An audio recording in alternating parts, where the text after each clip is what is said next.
होली का डर। वैसे तो होली रंगों का त्योहार है, खुशियों का त्योहार है। हर किसी को होली का त्योहार बहुत ही पसंद है। होली के दिन हर कोई एक दूसरे पे कलर लगाता है, लोग नाचते हैं, गाते हैं, यहाँ तक कि भगवान श्री कृष्ण को भी ये होली का त्योहार बहुत पसंद है।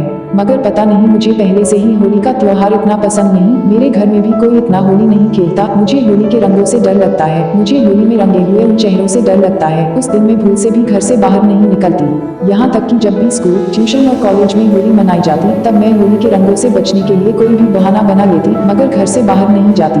मैं होली के दिन अपने आप को एक कमरे बंद करके रखना चाहती, क्योंकि मुझे उस दिन हर पल इस बात का डर लगा रहता कि कहीं कोई आकर मुझे होली के रंगों से रंग ना दे।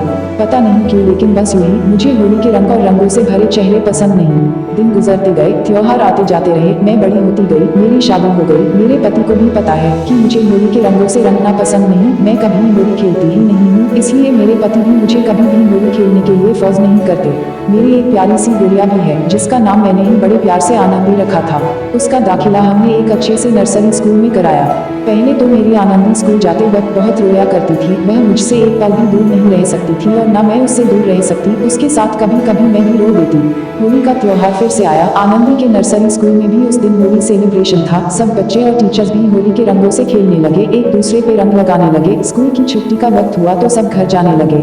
आनंदी के ऑटो वाले ने टीचर्स से कहा कि आज अब तक आनंदी नीचे आई नहीं। टीचर्स ने सब बच्चों को चेक किया, मगर सच में आनंदी कहीं नहीं दिखी। इसलिए टीचर ने मुझे फोन करके बुलाया और कहा कि स्कूल से एक भी बच्चा बाहर नहीं गया, तो आपकी आनंदी कहाँ गई। मैं अपना सारा काम छोड़ छाड़ के स्कूल गई, टीचर्स से बात की, सब आनंदी को ढूंढने में लग गए। मैंने 2 बार आनंदी के क्लास में भी जाकर चेक किया, मगर वह कहीं नहीं दिखी। मैं एकदम घबरा गई। एक तो उस दिन होली की वजह से सबके चेहरे रंगों से रंगे हुए थे। मुझे सबको देखते हुए खुद डर लग रहा था।